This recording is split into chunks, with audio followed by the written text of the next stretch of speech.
The nation of Norway contains many beautiful geologic features, including glacially carved fjords and steep rock cliffs, of which many of the relevant rocks they contain are more than 1 billion years in age. Yet, despite the wide range of features in the country, something is seemingly missing on the mainland: volcanoes. However, the country does indeed contain 2 active volcanoes, which are both associated with underlying mantle hotspots much like the Hawaiian island chain and have erupted at some point in the last 10,000 years. Instead of being located on the mainland, they are far from it on 2 different islands. The first and most famous volcano is the long and thin island volcano Beerenberg in Jan Mayen, which, although glacier-covered, has been surprisingly active, having last erupted in 1985. There is also a second lesser-known volcano which, strangely enough, is part of Norway despite being located in the southern hemisphere.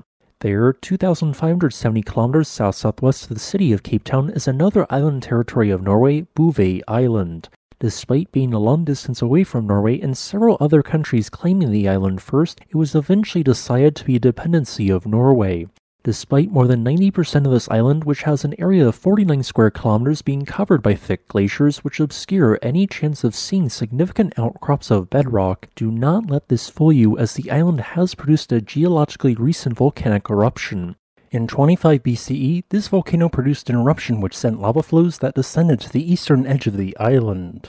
Eventually interacting with the ocean water, it created a series of littoral explosions due to the water quickly flashing the steam, which, along with creating small volumes of ash, also created a small lava delta. This delta, now at the site of Cape Meteor, contains a black sand beach created from finely pulverized volcanic rock. Geologically speaking, Bouvet Island is located in close proximity to a mid-ocean ridge where the Antarctic and African plates are spreading apart. It would thus seem a bit strange that an island is located here until you learn that there is an underlying low-intensity mantle hotspot which, in recent geologic history, perhaps the last 20 million years, popped up, thus sending large volumes of molten rock into the crust which occasionally erupted onto the surface. In this case, the divergent plate boundary and related stretched areas represented a path of least resistance for this to occur. The initial eruptions of what would become Bouvet Island involved lava erupting effusively onto the seafloor at a depth of approximately 1 kilometer. After 500,000 years and perhaps more of infrequent eruptions, this volcano reached the ocean surface, triggering an explosive phase of Circean-style eruptions, which left behind a uniform layer of ash across much of the island. Afterwards, basaltic eruptions continued, and due to the low viscosity these lavas had, they traveled quite quickly for lavas, building a gentle slope. Thus, in a short period of time, this volcano had become a recognizable shield volcano. However, eventually this island reached a size and height which allowed for glaciers to easily grow, changing the nature of its eruptions. For the next 450,000 years, subglacial eruptions occurred which were a bit more explosive, but whose products deposited large volumes of a rock type known as hyaloclastite. During this period, the nature of the volcano's magma changed as it slowly became more and more silica-rich until a section of it began erupting highly explosive trachyte and rhyolite magma.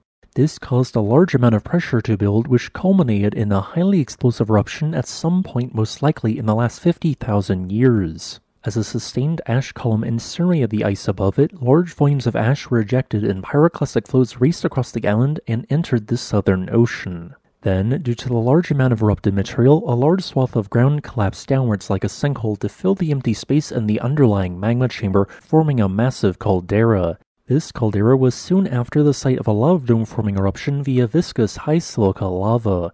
Then, a pause in eruptive activity occurred, and the rest of the volcano, including the caldera, was recovered in glacial ice. Today, this caldera measures 3.9 kilometers or 2.4 miles wide. A future eruption from this volcano could disrupt regional air traffic if an explosive component occurs during such an eruption. Thanks for watching. If you would like to request a specific topic, please leave a comment below. Additionally, I would like to thank this channel's patrons on Patreon and channel members on YouTube.